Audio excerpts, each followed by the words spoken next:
When you are in any expert-led business, speaking, expertise, consulting, coaching, workshop, facilitation, mediation, the simple truth is that you are more than likely going to have complex sales processes.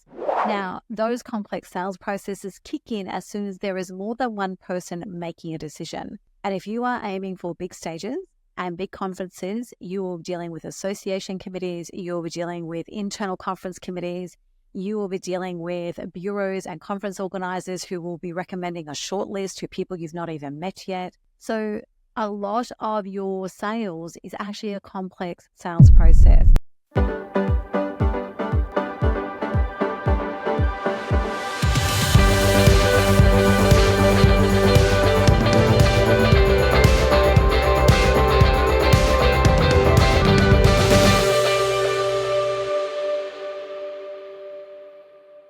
Hi there, and welcome to episode 48 of the Speaker Driven Business Podcast. And in this particular part of the series, we're deep diving sales. The reason being is that what I've discovered to be true is that everybody who is a speaker feels like they can bypass or resist or even avoid sales. And the simple truth is, if you want to make a difference, you're going to have to get really good at sales, no matter how good you are at speaking. There's so many things that we can, leapfrog and jump over by being a great speakers, but we still have to learn how to sell. In this particular episode, what I wanted to share with you was, the underpinning philosophy I have when it comes to sales. I've mentioned in previous podcasts, I was very resistant to sales. I cried the first 6 months every single night when I first learned how to sell. And yet I've gone on to secure tens of millions of dollars in sales and drive tens of millions more and teach others the same. So what is it about the sales process, that we have that drives results? And there's one key philosophy that I want to share with you because I think it's actually really important for you to understand.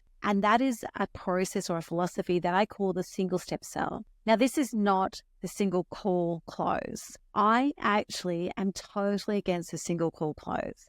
You can actually close the deal in one call, and I get that, and I've done it frequently, and I'm not pulling back from that. But there's so much hype in the sales world about you're no good at sales if you don't close it in a single call, and that's actually bullshit. There could be nothing further than from the truth. The truth is, when you are in any expert-led business, speaking, expertise, consulting, coaching, workshop, facilitation, mediation, the simple truth is that you are more than likely going to have complex sales processes. Now, those complex sales processes kick in as soon as there is more than one person making a decision. And if you are aiming for big stages and big conferences, you will be dealing with association committees, you will be dealing with internal conference committees, you will be dealing with bureaus and conference organizers who will be recommending a short list to people you've not even met yet. So a lot of your sales is actually a complex sales process, and we have to let go of this ability to close fast and close fast. As I said, I'm not saying that you can't close fast, but the reason why the way we approach sales works is because we call it a single step sale. We've already outlined in previous podcasts some of the primary principles of this, including things like making sure there's an agreement every time you part of the next time you're going to speak. The single step sell is, how do I move people to the next yes or no, right? It's not about how do we actually take people to closing the deal? How do we get people to giving me a $120,000 project? How do I get that $10,000 gig? How do I get that $25,000 bundle? We are so focused on getting the big deal that we actually lose it right at the start because we have no idea how to take control of the sales process and we have no idea how to keep something moving. So there's a few elements that are really key to this. And the philosophy is a single step sell, but the underpinning principle is keeping control of that sales process. So many people I meet, and we've spoken about this already, so many people that I meet have no control of the sales process. They'll tell me they've got a multi-six-figure pipeline. When I sit down with them, they don't. They have a lot of proposals out or a lot of requests for quotes out, and they actually have been ghosted. And some of those, I worked with somebody, a consultant who had a speaking-driven strategy, who had a pipeline, he said, of about 7 figures, so just under $1 million.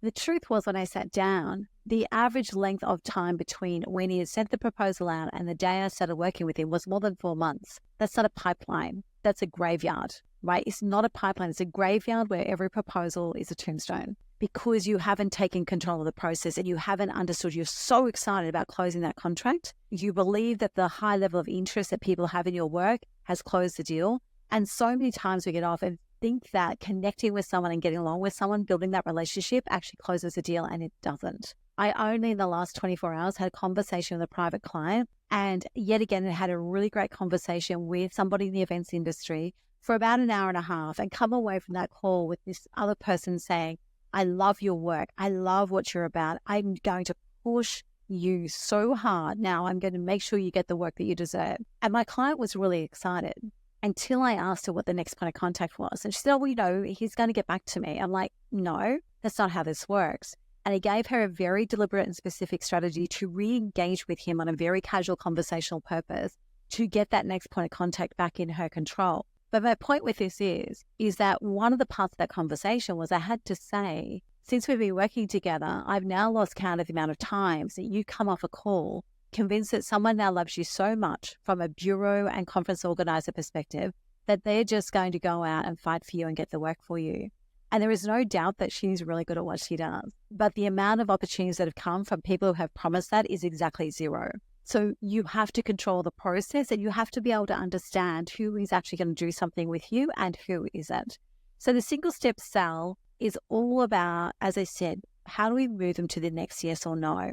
And we don't do that by going straight to talking about a solution. So when we first connect with someone, it's like, can we have a conversation? Can we have a call? Can we have a conversation about what you're looking for? And one of the things that you need to make very clear in that is, I want to make sure that I'm a fit for what you're looking for. I want to understand what it is that's going to matter to you, and whether I'm even the right person to work with you. And it's really important that we take that approach, right? Then our first part of any conversation is we ask questions. We ask questions to clarify and to move them through. So sometimes when you get on a call, and I know that I'm not physically in the same space as you, but put your hands up if you feel like you lose control of the call because the client or the prospective client gets on and all they do is they just download everything that's going on for them, what they're looking for, the whole thing, and you feel like you can't get a word in edgewise. Let them go until they run out of words and then say, that's really interesting. Can I clarify just for one moment? And use everything they've given you to get it into one key question that gets them focused in on what they're actually looking for. Don't believe that relationship and connection and story is actually going to sell. So we use questions to continue to move people forward. We use questions to actually keep control of the conversation. So for example, I was asked yesterday, if a conversation derails, how do you get control back? Like, you've got to interject and you've got to, get people's attention back on what it is you're talking about, quite often on your solution. And what you actually want to do is you want to use questions to interrupt and move. So you don't want to actually interject by making a statement. You want to interject by, something like, that's really interesting. Can I ask you more about that? And bringing the conversation back to you, not because you need to be the hero, but because you need to keep it moving forward. So the single step sales process also means that we're always asking for small yeses and nos along the way. So it can be as simple as, when you are ready to actually clarify what it is that you're understanding of what they're looking for, simply ask their permission. Would it be okay if just at this point in time, I actually just ran through what I'm hearing from you about what you're actually looking for? I just want to check my understanding. Is that okay? Get the incremental yes. When you actually are really excited about your solution, even if you know what the solution is, you ask permission to share it. And you say, with what you've shared with me so far, I believe I know what will actually fit. I believe I know what we need to do next. Are you okay if I share what I'm thinking? And then you share it. And then you ask them questions. And when you get into a point where you actually want to know whether or not they're looking at working with you, then you ask a question again, right? So the single step sale is all about getting to the next part of the conversation and the next step.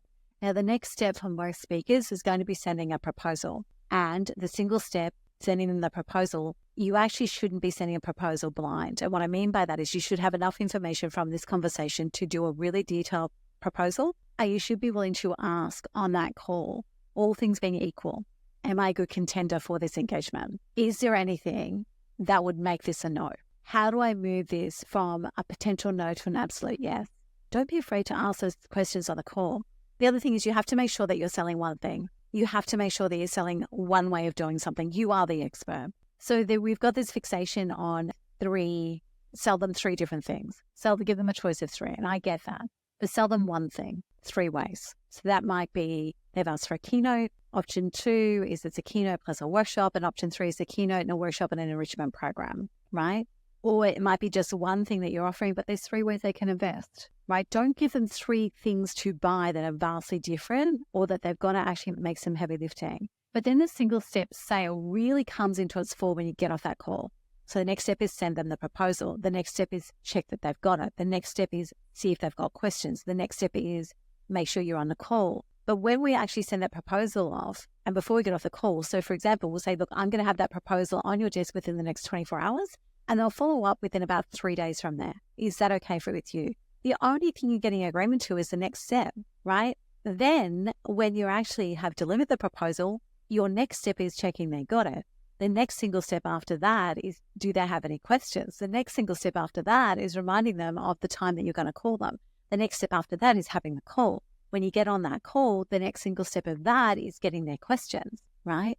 Now, the truth of the matter is that if your proposal is strong, your sales calls are strong, and the initial point of inquiry is strong, you should be able to sell in that follow-up call. But you need to know also what their process is. And this is where single step comes in as well. It's not just assuming that when you put the proposal in their hands that they will buy, because most of my clients will tell you that it's not the truth. They won't tell you in public, but they'll tell you behind closed doors. So what you want to also do is understand what the next step is in their process. So you need to understand where they need to take the document. Does it have to go to a committee meeting? Does it have to go to an organizing committee? Does it have to go to a CEO? What is the next single step in there? Because then you also need to ask one more question. Is there anything else you would like from me that would help you with presenting this to your CEO, to your committee, to whoever it might be? So we have to have a single step selling process that just moves people forward incrementally. And we have to understand all the single steps in their own process and bring them together. We remain in control. We move them one step at a time. And we do go after the big deals, but we secure them one single step at a time.